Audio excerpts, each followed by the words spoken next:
Hey guys, thank you so much for joining us. This is the last week of our series, Made for This. And I want to start by giving a shout out, especially to those of you who are joining us for the very first time. Those of you who may be joining us in our San Jose campus, welcome. And those of you joining us on various online platforms, it is awesome that you're connecting with us in this moment. And if you've missed the series, just go to our website. Make sure you pick up the messages that you may have missed. All right, we've got a lot of work to do, but if someone is sitting next to you, just simply say, you are made to love. Tell them that. You're made to love. You can go ahead and type that in the chat if you're actually engaging in the chat. Made to love. All right, let's hear what the Apostle Paul says in Ephesians chapter 5, the first two verses. Here's what he writes. Imitate God, therefore, in everything you do, because you're his children. Live a life filled with love, following the example of Christ. He loved us and offered himself as a sacrifice for us, a pleasing aroma to God. Lord, we ask that you bless this teaching in a powerful way. In Jesus' name, amen and amen. Imitate God. What an incredible charge and challenge. Imitate God. How are we supposed to do that? And imitate God in everything that we do? How does that work? I'm so happy that Paul clarifies what he means by verse 2 when he says essentially that we're to imitate God in how we love. Here's what he says ultimately. He says, live a life filled with love, overflowing with love. In other words, love others the way God loves you, following the example of Christ. Makes it super clear. He loved us and offered himself as a sacrifice for us, a pleasing aroma of God. Now, this kind of love, can you shout love? Yes, this love that is being described is not your run-of-the-mill love. It's not romantic love or any of the kind of basic loves that we usually talk about during the run of the day. It's not the love you have because you love that Netflix series that you're binging out on. No, this is a unique kind of love. It's actually best defined by the word agape. Can you say agape? Yeah, the Greek word that is translated love in these verses is agape. It is the exact love that is expressed in Jesus as he pours his life out as a sacrifice for us. Now, here's some of the things that agape is not. Agape is not a love that is ultimately rooted in sentimentality, in emotion, in how one feels. In other words, when you agape someone, you're not loving them because they have inspired you or moved you to. Agape love is not rooted in the fact that you are obligated, that someone is owed that. None of us are owed what Jesus did on Calvary's cross. At the end of the day, when we love someone with an agape kind of love, essentially it has everything to do with this word choice. Can you say choice? Basically, it is to choose to will the good of another, requiring nothing in return. This is how God loves us through Jesus Christ. Can you just simply say out loud, you were made to love? Yes, you were made to agape. 1 John puts it this way. God is love. The word for love there in that verse is the same, agape, meaning God is the source of love. This unique kind of love, this world-changing love, this life-persevering and transforming love. Agape. God is the source of that love. Now, why is agape so important? I love how you ask your questions. I want to spend a few moments talking about the answer to the question, why? Why do we need agape? Why do we need to imitate God in how we love the agape way? Well, Romans chapter 12, verse 21 frames the why for us. Listen to what it says. Don't let evil conquer you, but conquer evil by doing good. Now, the word there, conquer, could be translated defeat or transform. Don't let evil defeat you or transform you, but conquer, defeat, or transform evil by doing good. Why? We live in a world where toxicity has been multiplied. We live in a world where all of the different ways that people can be wounded seems to be growing exponentially every single day. And we're at the center of a lot of this woundedness and a lot of this pain. And to you and to me, God declares through his Paul, love the way that God loves others. Don't be defeated by evil, but defeat evil by doing good, by exercising the power of agape. All right, this is the why. Let me give you a very contemporary example. All across the country, we've been watching the exponential rise of mass shootings. Just last week, Saturday night, a 72-year-old man in Monterey Park went into a dance studio and started shooting. When it was all over, 11 people were left murdered. Monday afternoon, just a couple of days later, a 66-year-old man moved from one farm to the next farm shooting, and when it was all said and done, another 7 people were left murdered. How do we explain that someone who's 75 years old or 66 years old, who've lived and escaped no issues like this at all of a sudden become this horrendous instrument of such evil, pain, and violence? How do you explain that? Well, I want to thank my friend John Heinemeyer for sharing with me Ronald Rawheiser, the book Sacred Fire. And here's how Ronald would explain potentially what took place in the 72-year-old and the 66-year-old, and what potentially can take place in your life and in my life. Why the Apostle Paul says that we've got to be on guard, accessing the power of agape, so that we're not transformed by evil, but rather we might transform evil in the world around us, evil in the form of how we are wounded over time, that we might use agape to transform evil through doing good. Here's how Mr. Ronald explains what we've got to be on guard against. He says, human experience has taught us that we attain depth, meaning the depth of our soul, our personality, primarily through suffering, especially through the kind of suffering that's also humiliating. If any of us would ask ourselves the question, what's giving me death? What is it that has made me more deeply perceptive and understanding? Almost invariably, the answer would be the one of which we would be ashamed to speak. We were bullied as a child. We were abused in some way. Something about our physical appearance that makes us feel inferior. We speak with an accent. The list goes on, he says, but the truth is always the same. To the extent that we have depth, we have also been humiliated. And then here's what he writes. Humiliation makes us deep. Can somebody shout deep? Deep, but it can make us deep in very different ways. It can make us deep in understanding, empathy, and forgiveness. In other words, the pain that happens to you and me can produce within us understanding and empathy and forgiveness for others. Or it can make us deep in resentment and bitterness and vengeance. In other words, the pain that happens to you and me can produce within us resentment, bitterness, vengeance. He wrote this book in 2017, and he uses 2 examples that were contemporaries of that day. The young men who shot their classmates in Columbine, and the young man who indiscriminately gunned down students in Virginia Tech University, suffered more than their share of humiliation in life, and that has made them deep. Sadly, in their case, it's made them deep in anger, bitterness, and murder. You can add the 2 men that I've just described earlier that perpetrated the horrible acts in Monterey Park and in Half Moon Bay to that list. We don't know all of the details that are being uncovered of why they would have done what they've done, but buried down within, we're beginning to see the picture.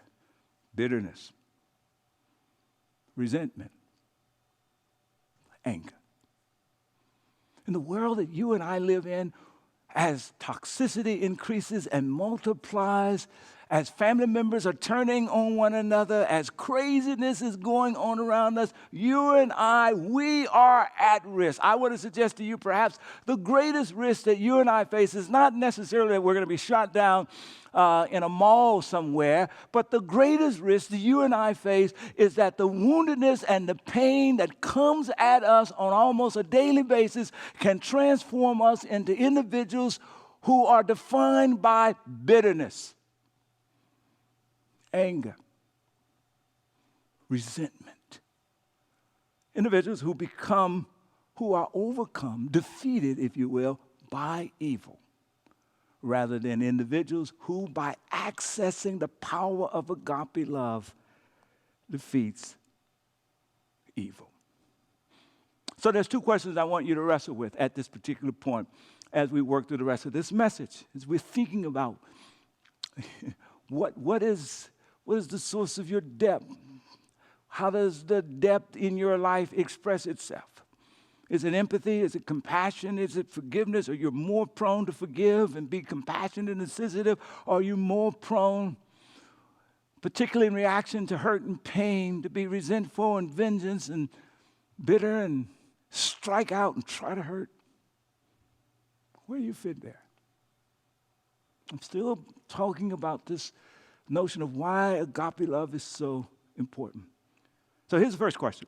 How do I respond to anger? I want you to reflect this. I want you to wrestle with this even after this message is over. I want to thank John also for sharing this particular gentleman with me, a guy by the name of John Gottman. He is an incredible psychologist, researcher, really has done tons of work in marriages and relationships and what makes them last and what pulls them apart. And it is said of him that when he sits with a married couple, within a matter of minutes, he can determine whether or not that marriage will succeed or fall apart up to about 95% accuracy. And here's how he does it. He says there are 4 ways in which we mismanage our anger that are signs to whether or not relationships will survive or not. And here's how he defines them. Remember, I'm asking you now, how do you respond to anger? Listen for that answer as we work through these 4 ways of mismanaging our anger. First, he says, is criticism. This is the person who, when you're angry, you latch out, you attack, you accuse, you blame. Second is contempt. This is the person who's angry. You, through the rolling of your eyes or sarcasm or mockery, you communicate to the other person things like, you disgust me, right? The third is defensiveness. This is the person who's never wrong. It's never your fault. It's never our fault.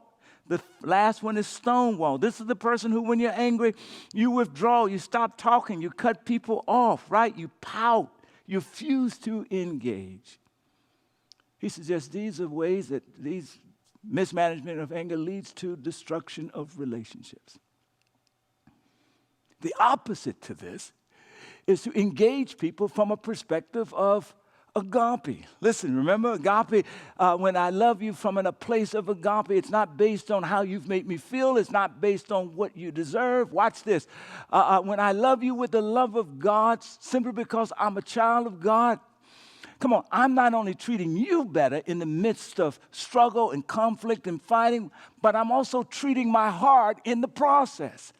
That I'm working in such a way as to preserve myself from being overtaken by bitterness and resentment and anger in destructive ways. You see, that's the power of agape. It positions us to be a blessing in the world, and as we execute that, come on now, it turns out it becomes the means through which we are blessed.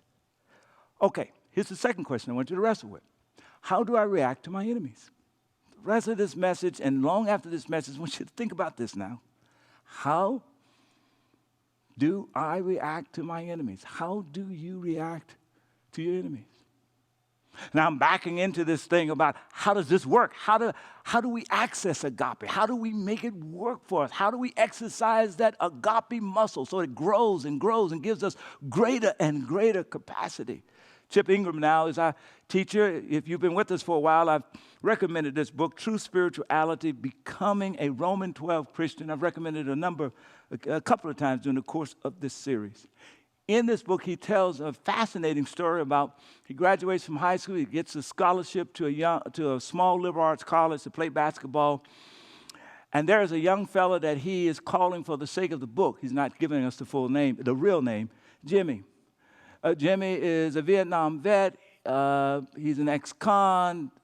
He shows up at that school having been given a second chance. He's full of a lot of anger and a lot of hurt. He's been wounded in a lot of different ways. And he just has a disdain for Christians. Chip has been a Christian for only about 6 months. And both of them, Jimmy and Chip, are on the same basketball team. And Jimmy treats Chip in some of the worst, most horrible, bullying, harassment, humiliating way possible. He's taking out his anger on Christians, on Chip. It's possible, if I had to guess about it, I would suggest that someone humiliated Jimmy in the name of Jesus, and now that has become resentment. Come on now. That has become a sense of a place of vengeance and bitterness, and he's pouring it out on Chip. Here's what Chip writes. My dislike and disdain for Jimmy's harassment turned into pure, unadulterated hatred.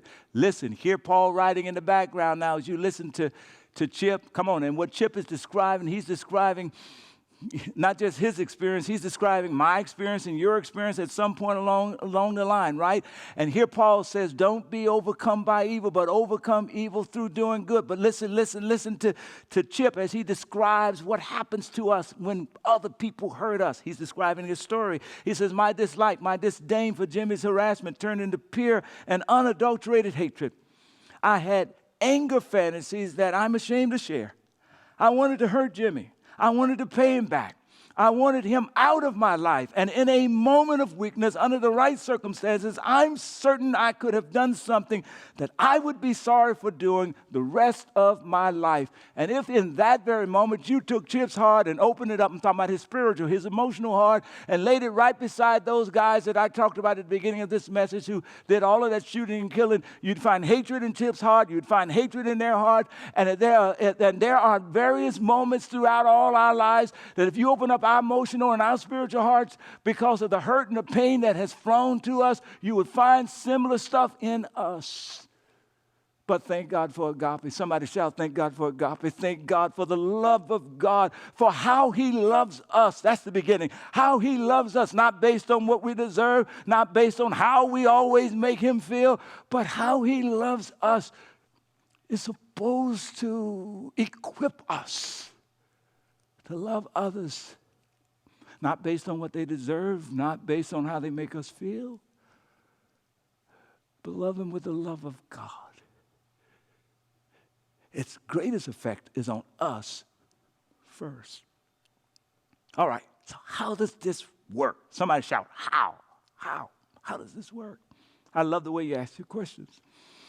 Now, here's what Chip does. He tells his Christian counsel what's going on with him and the guy that's been bullying him. The counselor says, hey, this guy's really evil.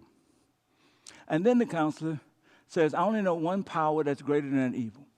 And he takes out his Bible and he starts reading from Romans chapter 12, verses 14 through 15. Here's what he's reading. I'm going to read the next verse. As I read this, I want you to be thinking about, this is the answer to the question of how agape love works, how it works.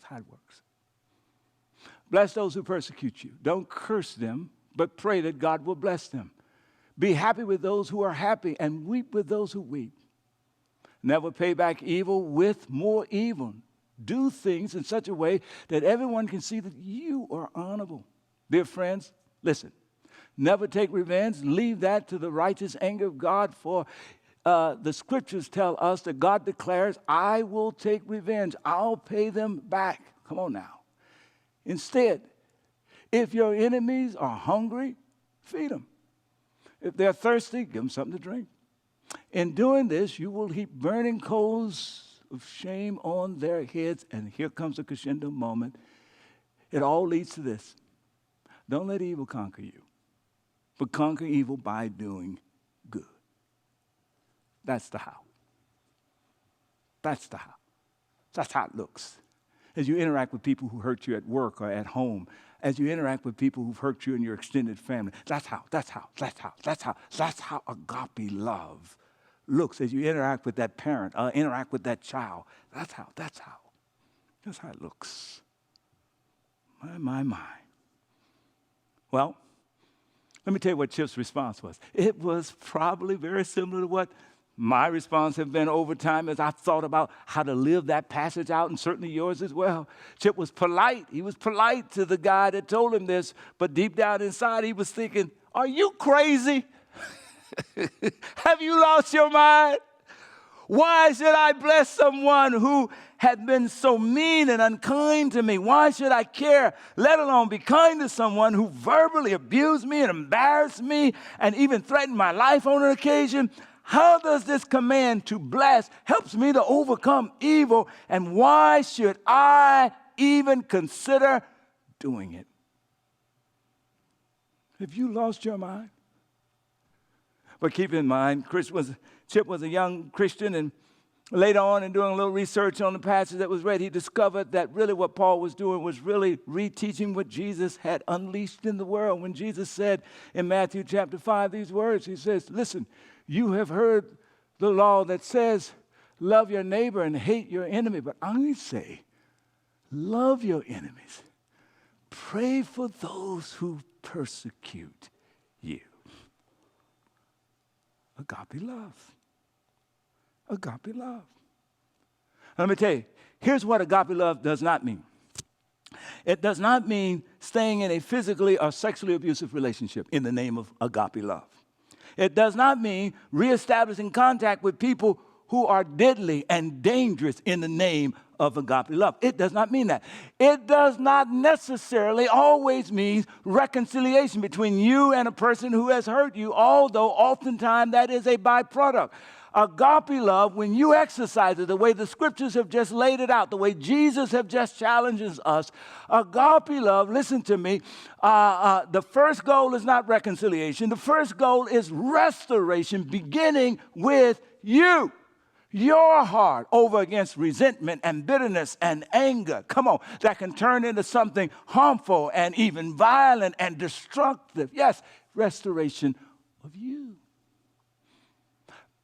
Based on how you treat others. It was restoration of Chip's heart. It's restoration of our heart. And now here comes the focus, what I said just a few weeks ago, which is that ultimately the victory over evil and suffering will be won by God, but God has decided that he will not secure that victory without your and my participation. And as we participate, come on now, exercising, strengthening the muscle of loving people with an agape love, we not only protect and preserve our own heart, but we become a part of God's response to evil in the world. We become instruments of hope in our homes and on our jobs and in the streets and among our families because we love the way God loves us. And it breaks the cycle of violence. It breaks the cycle of meeting bitterness with bitterness and vengeance with vengeance and evil with evil. It is the only hope for this world. It is the only way out of the darkness that we find ourselves in. It is the only possibility for light to overrule darkness. This is it. You know, I think of Dr. King's words when he says that hate can never drive out hatred. It takes love to do that. Because darkness can never drive out darkness. It takes light to do that. And God calls us to be light. And you shine when you love with agape love in your house, on your job, in the world. How's your heart? A few weeks ago, I told you, I think it was last week, I told you that, well, where do we learn this agape love? Well, we learn it in our church family. It is a Big agenda here at NBCC. I told you that the church is God's love laboratory. As a matter of fact, it is God who declares. It was Jesus who says, listen, the world shall know that you are my followers by how you love one another. Christians, it starts here.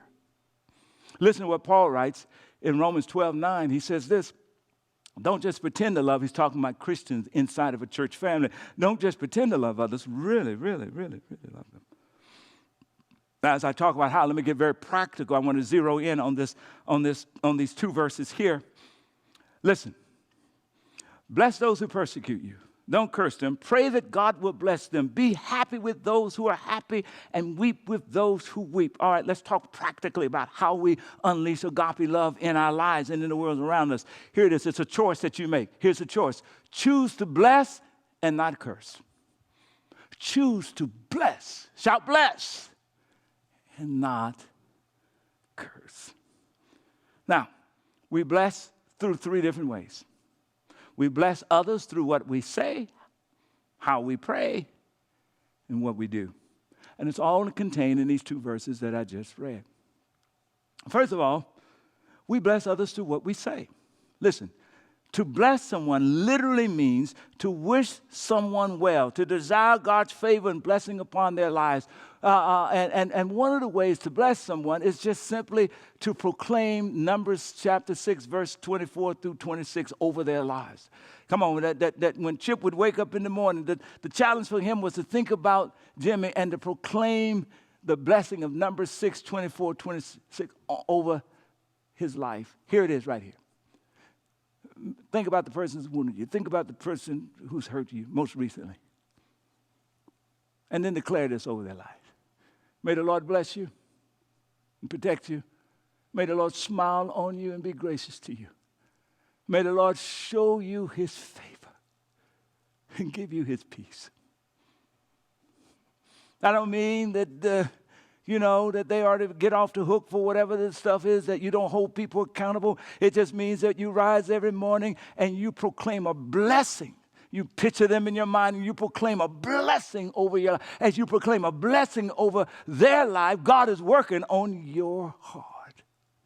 There's a beautiful song called The Blessing. I encourage you to download it and play it and think about those, proclaim it over the lives of those who have wounded you.